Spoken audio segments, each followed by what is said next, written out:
Hi, good morning everyone. I am at the Mount Faber Park, which is located about 10 minutes away from the Harbourfront MRT station.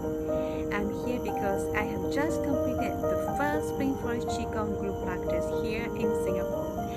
Today's practice was participated by 2 Japanese ladies, and the weather was so perfect today, and the greenery is so beautiful, and sea breeze and singing of birds made us feel so relaxing and happy.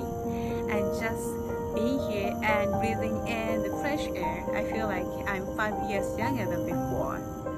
And Spring Forest Qigong is very simple, easy, yet effective. I have been practicing for the past 1.5 years, and I'm sure that I'm getting more and more healthier and stronger, and I'm much more happier.